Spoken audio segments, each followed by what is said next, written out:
네, 11주차 다발성 경화증 헌팅턴병에 대해서 같이 한번 살펴보도록 하겠습니다. 네, 멀티플 스클레로시스라고 하는 다발성 경화증은 여기 보이는 것처럼 우리 뉴런에서 핵, 그리고 이제 엑소날 부분, 그리고 수초 부분, 이제 보이죠? 이게 도약 전도를 유도하는 이 수초 부분에 이제 어떤 문제 때문에 분해가 되거나 탈락이 되거나 이런 변성으로 인해서 화학적인 전도장애를 유래하는 만성 진행성 퇴행성 신경계 질환이 되겠습니다. 원인은 정확하지는 않지만 바이러스, 면역, 유전, 환경 이런 것들이 영향을 미치고 있다라고 얘기를 하고 있습니다. 특히나 추운 북유럽 지역이나 백인 20살에서 40살까지가 발생 빈도가 높고 여성이 남성보다 2배 정도 많이 발생하는 걸로 알려져 있습니다. 특이하게도 계속 아픈 것이 아니라 이 다발성 경화증의 경우는 재발과 완화를 반복하는 일반적인 형태가 85%를 차지하고 있습니다. 1, 2주 정도는 재발하고 한 4개월 정도는 완화하는 증상을 반복하는 병증의 특징을 갖고 있고 뚜렷한 재발 없이 점차적으로 진행되는 1차 진행형, 재발 완화용으로 시작했다가 재발 악화를 반복하면서 점점 악화되는 2차 진행형, 진행성 재발성 등으로 다양한 유형과 경과를 가지고 있다라고 보겠습니다. 특히 이 경우에 환자들은 신경흥분 전도장애가 나타나면서 무엇보다도 특이한 증상을 경험하게 되는데요. 이게 바로 레미테 증후군입니다. 레르미트 증후라고도 하고 레미테 증후라고도 하죠. 그래서 무감각하거나 지각 이상, 공간 감각이 손상되고 특히 머리를 앞으로 구부릴 때 전기가 찌르르르 내리는 것과 같은 통증이 팔다리로 뻗어나가는 느낌, 이 감각적인 이 특징이 다발성 경화증을 진단하는데 특징적인 증상이라고 할 수 있겠습니다. 그것 이외에도 환자들은 대부분 이제 마비감이나 하지 허약감을 호소하기도 하고 또 갑작스러운 신경상실, 안구 운동 시의 통증 증상도 나타나게 되고요.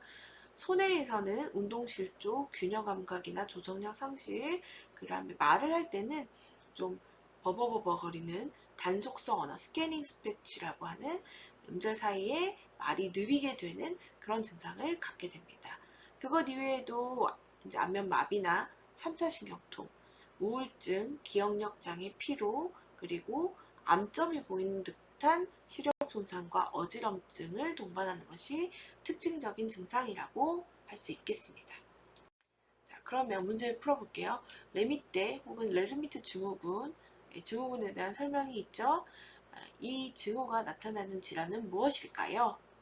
지금 배우고 있는 3번 다발성 경화증이 되겠습니다. 꼭 이 특징 기억해 놔야 될 것 같고요. 국시 문제 이렇게 기출이 됐으니까 잘 확인을 해 두어야 될 것 같습니다. 자, 이 증상으로 인해서 이제 다발성 경화증을 진단을 하는 방법이 딱 나와 있냐 그런 건 아니고요. 앞에서 레드미트 증후군이 있고 임상적 증상에 의거해서 판단을 하게 되고 이제 그것 이외에도 이제 신경계 검사나 뇌척수액 검사 이런 것들을 통해서 환자의 징후를 추적하게 됩니다. 뇌척수액 정기 영동 검사에서 특히 미엘린 베이직 프로테인이 증가하고 면역 글로불린 G인 IgG가 밴드로 나타나는데 이것을 하나의 증거로 보고 진단하는 데 도움을 받을 수 있습니다. 그것 이외에도 CT나 MRI에서 이제 중추신경계 손상 여부인 반응이나 수초 탈락 확인을 할 수가 있겠고 MRI 상에서는 화이트 내백질 부분에 플라그가 나타나면 다발성 경화증을 진단하는데 도움을 받을 수 있습니다. 그것 이외에도 UP, 유발전이 반응, EPS죠. 이런 것들도 보아서 검사 결과가 지연된다고 하면은 이것을 진단하는데 도움을 받을 수 있겠습니다. 특별한 약은 없고 유일하게 이제 저희 다발성 경화증에 쓸 수 있는 약은 노반트론이라는 약입니다. 이 약은 신경계 증상을 완화시키는 그런 약물이 되겠습니다. 특별한 약이 없기 때문에 이제 면역을 좀 억제해서 신경계 증상을 완화하기 위한 방법으로는 면역 억제주 중에 하나인 시톡산이나 이제 메칠, 프레드니솔론과 같은 약들을 두루두루 병용하여 쓰고 환자의 증상을 경감시키는데 이제 도움을 받을 수 있는데, 이 약들은 장기적으로 사용한다고 하면 신부전이나 부정맥을 유발할 수 있기 때문에 주의가 좀 필요하다라고 얘기할 수 있겠습니다. 그것 이외에도 이제 생물학적인 제제, 단일 클론 항체, 스테로이드, 중추신경 자극제, 항경련제나 근이완제들을 이용해서 환자의 기본적인 증상이나 악화되고 있는 병증의 완화를 위해서 지연을 막기 위한 용도로 활용해 볼 수 있겠습니다. 생물학적 제제의 경우에는 BRM이라고 얘기를 하고요. 특히 이 경우에는 재발 완화형의 경우에 BRM 제제를 혹은 아까 봤던 면역 억제 제제인 인터페론을 사용해서 환자의 질병을 좀 악화되는 것을 막기 위해서 좀 노력을 하고 있고요.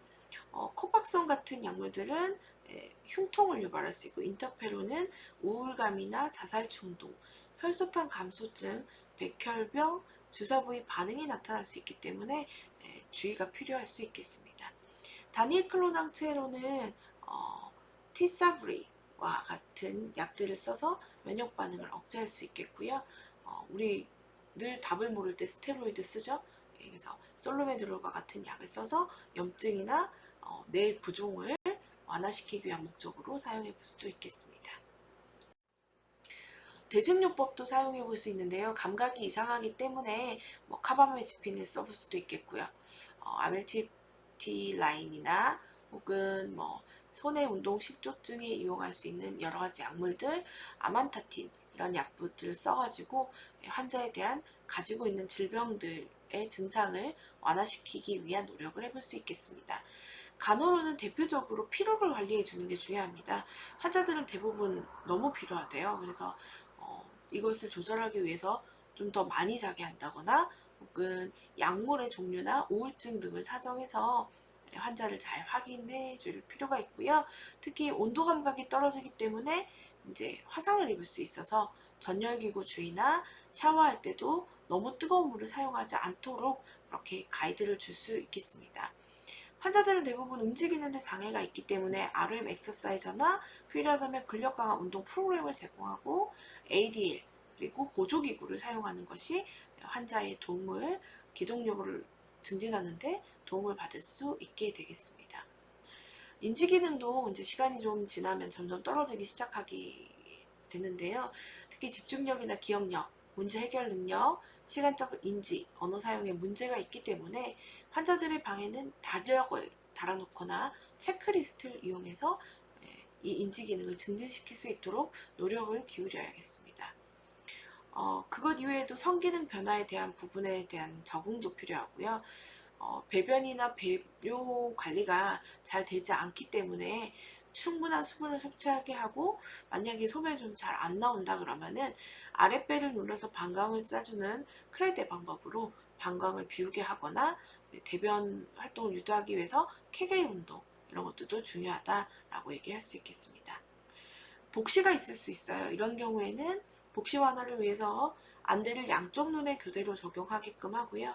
시각결손이 있는 경우 이제 머리를 양쪽으로 움직이고, 물체는 모두 손이 닿는 곳에 두고 필요한 경우 돋보기를 사용하고, 글자를 쓰는 경우 크게 쓰도록 하는 것이 필요하겠습니다.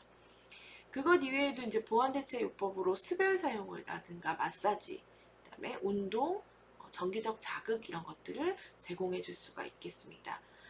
가족에게도 이제 환자가 이러한 고통을 겪고 있기 때문에 질병을 악화시키는 요인이나 피로에 대한 적극적인 대처 방법, 그리고 체온 상승을 이제 컨트롤할 수 있도록 이제 덜 뜨거운 목욕이라던가 혹은 습도 조절, 그리고 상기도 감염을 피할 수 있도록 가이드해 주는 것이 굉장히 중요할 수가 있겠습니다. 이러한 그 간호들을 모두 가정에서도 지속적으로 이어질 수 있도록 이제 계획을 세워야 되고요. 집에서도 여러 다양한 다학제적 의료 전문가 팀의 접근을 통해서 집에서 위험한 요인을 제거하고 신체 손상을 좀 최소화할 수 있도록 준비를 하는 것이 중요하다라고 얘기할 수 있겠습니다. 다발성 경화증 대상자의 간호 중절을 옳은 것을 찾아보겠습니다. 1번 유치도뇨간을 삽입하여 배뇨를 돕는다. 2번 저섬유 시기를 제공하여 장 자극을 최소화한다. 3번 근육 신전 운동, 관절 가동 운동을 규칙적으로 한다. 4번 복시 완화를 위해 안대를 양쪽 눈에 계속 적용한다. 5번 비뇨기계 문제를 예방하기 위해 수분 섭취를 제한한다. 정답은 댓글창에 달아주세요. 자, 다음 문제도 같이 풀어볼게요. 다발성 경화증 환자에게 교육해야 할 내용으로 수정이 필요한 것은 무엇일까요? 1번 과다한 스트레스를 피하세요. 2번 감기 환자와 접촉을 피하세요. 3번 소변이 잘 안 나오면 아랫배를 눌러주세요. 4번 추위나 더위를 피하고 적절한 온도를 유지하세요. 5번 병리적 골절 예방을 위해 운동은 당분간 하지 마세요. 네, 여러분이 생각한 정답 올려주시기 바라겠습니다. 근위축 축삭 경화증입니다. 이제 ALS죠. 루게릭병이라고도 하고요. 굉장히 유명한 야구 선수인 루게릭이 걸려서 알려진 병이죠. 근육이 위축되고 그죠? 점점 힘을 잃어가면서 일어나는 점진적이고 퇴행적인 질환입니다. 특히 운동신경세포만 선택적으로 파괴하는 이런 치명적인 질환이기 때문에 현재는 원인 불명, 치료 방법이 없고 예방법도 없는 것이 특징입니다. 50대 후반부터 발병이 증가하기 시작해서 남성이 훨씬 더 많은 배수로 경험을 하게 되고요. 질병이 발생하고 나면 2년에서 5년 안에 사망을 하게 됩니다. 원인은 알 수 없는 경우가 많지만 대부분 21번 염색체 원인 유전자의 돌연변이로 인해서 그런 것이 아닐까라고 추측을 하고 있고요. 검사 결과에 따르면 글루타메이트의 비정상적인 자가 면역 반응에 따라서 기인한다라고 얘기가 되고 있습니다. 임상적인 증상은 이제 보게 되면은 대부분 이 사진에서 보는 대상자와 같이 대표적인 증상으로 반사항진, 턱경련, 바빈스키 양성, 혀 섬유 속 연축과 같은 증상이 나타나게 됩니다. 보이는 것처럼 근세약과 근소모, 강직, 경련, 피로 이런 증상들이 나타나게 되고 심해지면 호흡근과 늑간근을 침범하면서 언어장애, 연화곤란, 호흡곤란이 따라오게 됩니다. 손에서 다리로 진행이 되게 되고요. 특히나 흡입성 폐렴이 발생하기 쉽기 때문에 주의가 필요하다라고 볼 수가 있겠습니다. 치료는 뚜렷한 것은 없는데요. 증상을 조절하면서 지켜보는 건데 유일하게 쓸 수 있는 약이 이제 릴루졸 그리고 벤조 시아졸과 같은 약들이 있다라고 볼 수가 있겠습니다.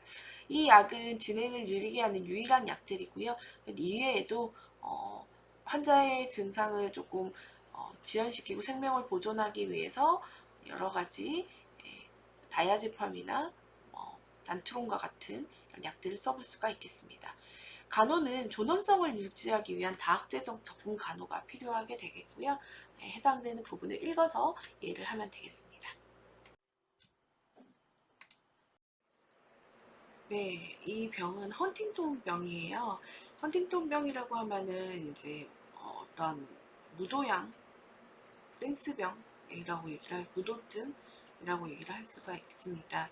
특히 이제 이 헌팅턴병의 경우에는 근육간의 조정 능력을 상실하거나 이제 인지 능력이 떨어지고 정신적인 문제가 동반되면서 점진적으로 진행되는 4번 염색체 우성 유전 질환이라고 볼 수 있는데요. 특히 이 경우에는 이제 30대부터 발병을 해서 이제 50대 정도에 이제 급속하게 진행이 되고 나이가 젊을수록 빠르게 좀 나빠지는 그런 경향성이 있습니다. 처음에 뭐 이렇게 특별히 막 그런 것들이 보이지 않다가 중심을 잡지 못하거나 좀 넘어지거나 글씨를 좀 잘 못 쓰거나 이러다가 이제 점점 특징적으로 무도양 움직임, 그러니까 춤을 추는 듯한 움직임이 보이는 것이 특징적이다라고 할 수가 있는데요. 특히 글루타믹 애시드 이제 GADC가 떨어지게 되면서 이제 콜린, 아세틸 트랜스페라제의 감소가 나타나게 되고 이거는 모두 어떤 거였죠? 우리 몸에 있던 머릿속에서 전달되고 있는 움직임을 통제하고 조절하는 데 기여하는 신경 전달 물질들이었죠. 이런 것들에 문제가 생기게 되면서 결국은 내 몸에 있는 근육들이 모두 제대로 통제가 되지 않는 거죠. 그래서 얼굴 근육이나 뭐 이런 것들이 막 이상하게 조정이 안 되고 상체가 비틀리고 걸음걸이는 트위스트, 프렌싱 한 게이트가 나타나게 되는 것이 특징이다 라고 할 수가 있겠습니다. 3단계 정도로 진행이 되는데 이제 단계당 5년 정도로 대략적으로 진행이 되게 되고, 첫 번째는 이제 신경적 증상, 두 번째는 의존성이 높아지는 단계, 3단계에서는 독립기능이 완전히 상실되는 단계로 볼 수 있겠습니다. 특히 염색체 질환이기 때문에 염색체 검사해서 확인을 하고요. 또 이제 무더무종의 운동 그리고 치매 이런 3대 증상을 통해서 환자의 확진을 내리게 됩니다. 그 진단적인 검사에서는 유전자 검사뿐만 아니라 뇌파나 CT 뭐 이런 것들을 통해서 뇌실이 확장되고 미상액이 퇴행성 변화를 일으켜진 것을 확인할 수가 있습니다.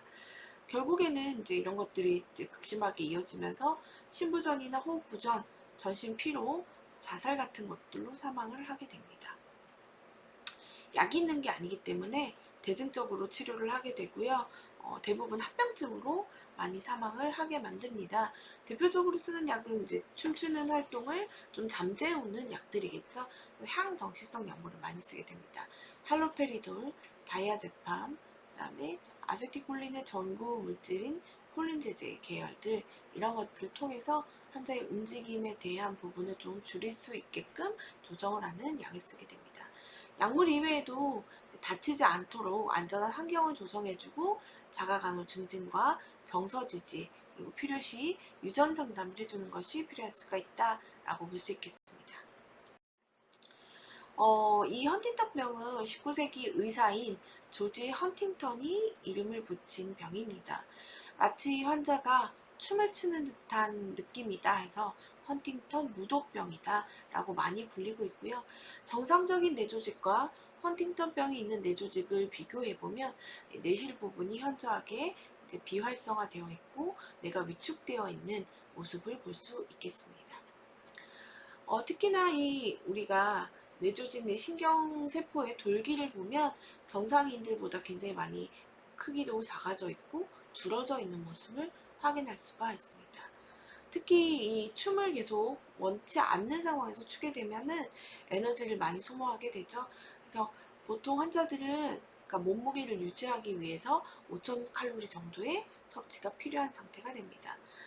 하지만 보통 이제 여러 가지 먹기도 힘들죠. 그런 상황에서 이제 우유 제품이나 이런 것들은 끈적이게 하기 때문에 가능하면 골라서 음식을 제공할 필요가 있겠다라고 볼 수 있겠습니다. 이렇게 해서 오늘 수업을 같이 정리해 봤는데요. 중요한 부분들 다 기억나죠? 해당되는 중요한 부분들 반드시 잘 기억해 두기를 바라겠습니다. 그럼 다음 시간에 만나요. 안녕.